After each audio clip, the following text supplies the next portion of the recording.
150 की कोई भी अगर आपको इन्वेस्टमेंट करनी हो, चाहे आप रेजिडेंशियल इन्वेस्टमेंट देख रहे हो 3 साल 5 साल टाइम वाले, क्लोज टू पोजीशन वाले, कमर्शियल आप देख रहे हो मॉल के अंदर, high street shop, society shop, तो हर ऑप्शंस मेरे पास इस सेक्टर्स के अवेलेबल है।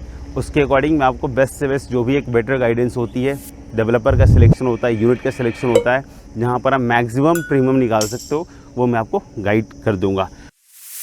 तो बेसिकली आज मैं जो बात करने वाला हूँ वो जो बुलेट ट्रेन की जो प्लानिंग है, जो दिल्ली से आपको बनारस तक की जाएगी, तो दिल्ली बनारस के बीच में जो बुलेट ट्रेन की प्लानिंग है उसको पूरा का पूरा मैं बता दूंगा। और मीनवाइल इसके बीच में आप इसको समझेंगे कि जहाँ जहाँ से ये ट्रेन पास करेगा उस लोकेशन की वैल्यू कहाँ तक जाएगी, क्योंकि पूरे गौतम बुद्ध नगर अगर यूपी की बात करूँ, यूपी में तो टोटल नंबर ऑफ़ स्टेशन 12 होंगे दिल्ली से बनारस के बीच में, एक आपका न्यू दिल्ली में होगा। तो 12 स्टेशन में से केवल 2 स्टेशन जो होंगे वो नोएडा में होंगे, नोएडा और मतलब गौतम बुद्ध नगर में होंगे। तो कहीं ना कहीं इसका जो इम्पैक्ट होगा, जितनी प्रॉपर्टी सराउंडिंग की भी होगी उसके ऊपर भी बहुत अच्छा खासा इसका इम्पैक्ट आने वाला है। बिफोर स्टार्टिंग द ब्लॉग एक चीज़ मैं आपको बता दूं कि मेरा जो अभी तक का जो एक्सपीरियंस रहा है नंबर ऑफ़ प्रॉपर्टीज़ में डील करने का, मोस्ट ऑफ द प्रॉपर्टी आज के डेट में मैं रेजिडेंशियल 150 के डील करता हूँ। कुछ कमर्शियल के ऑप्शन आपको हमारे पास Noida, extension, Delhi and Yamuna expressway के भी आते हैं। तो 150 मोस्ट ऑफ दी कस्टमर की जो भी क्वेरीज होती है, खास करके मैं इसी से related blog most of the share करता हूँ। बुलेट ट्रेन की जो पूरी प्लानिंग है दिल्ली से बनारसी के बीच में लगभग 850 किलोमीटर का टोटल ये पैच है। अब 850 किलोमीटर के पैच को अगर आज के रेट में मैं बात करूँ तो हमें डिस्टेंस को ट्रैवल करने में लगभग 8.5 से 9 घंटे लग जाते हैं। बट जब ये बुलेट ट्रेन की प्लानिंग एप्लीकेबल होती है, लाइक जब ये आएगी 2028-29 का प्लान है, अभी लगभग 8 से 9 साल की प्लानिंग है उसकी।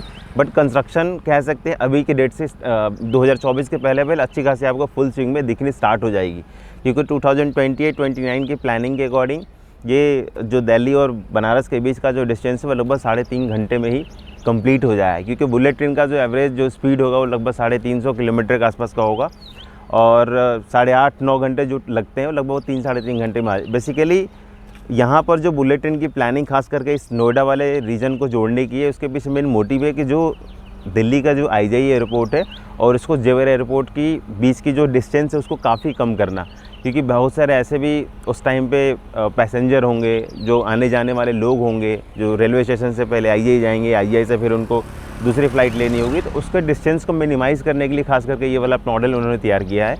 तो अभी जो रेलवे स्टेशन, जो आपका दिल्ली का जो रेलवे स्टेशन है, जो जैसे दिल्ली आप देख रहे हो, दिल्ली से एक स्टेशन में वो स्टार्ट करेंगे, दिल्ली से फिर आपका डायरेक्टली जो नेक्स्ट स्टॉपेज होगा वो सेक्टर 148 का लोकेशन आता है, जो 150 के बिल्कुल कह सकते हैं 1.25 किलोमीटर के रेंज में आता है। एंड देन जो नेक्स्ट स्टॉपेज होगा वो आपका जेवर इंटरनेशनल एयरपोर्ट, उसके बाद फिर आगरा, इटावा, कानपुर होते हुए बनारस को जाएगी।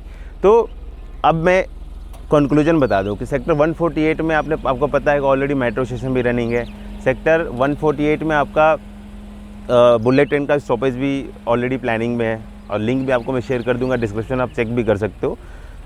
तो 148 के सराउंडिंग में अब आप ऐसे देखो कि जितनी डेवलपमेंट होगी उसके ऊपर बहुत बड़ा इम्पैक्ट होगा, क्योंकि पूरे नोएडा में अगर बात करूँ, अगर एक ही स्टॉपेज है वो भी केवल 148 के लोकेशन में, तो वो कहीं ना कहीं बहुत बड़ा गेम चेंजर भी हो सकता है।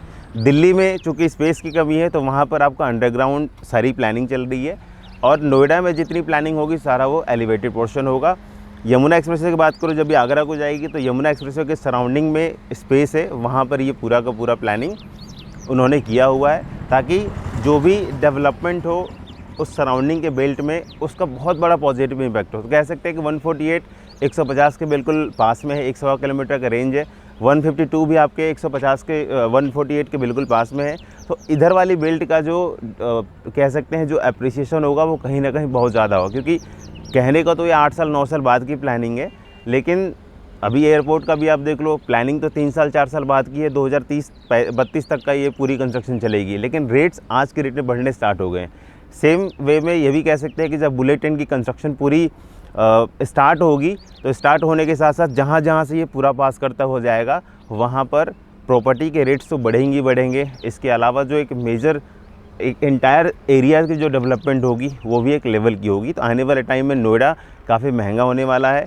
तो जितना आप डिले करोगे नोएडा में प्रॉपर्टी उतनी महंगी होगी। Authority back to back circle rate revise कर रही है। इसके बाद जो डेवलपर्स हैं अगर उनको लैंड की अलॉटमेंट अगर महंगी मिलेंगी तो वो प्रॉपर्टी भी कहीं ना कहीं महंगा ही लॉन्च करेंगे। So this was the informative articles. वैसे कस्टमर के लिए जिन्होंने ले रखा है उनके लिए फ़ायदे वाली ये आर्टिकल्स होंगी।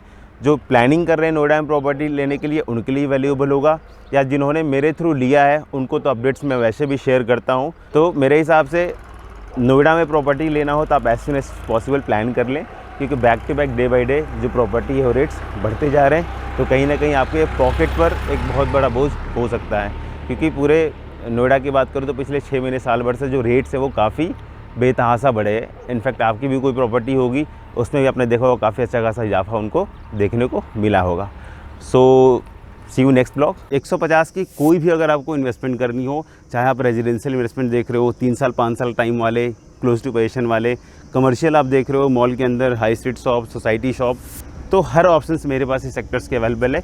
उसके अकॉर्डिंग मैं आपको बेस्ट से बेस्ट जो भी एक बेटर गाइडेंस होती है, डेवलपर का सिलेक्शन होता है, यूनिट का सिलेक्शन होता है, जहाँ पर आप मैक्सिमम प्रीमियम निकाल सकते हो, वो मैं आपको गाइड कर दूंगा।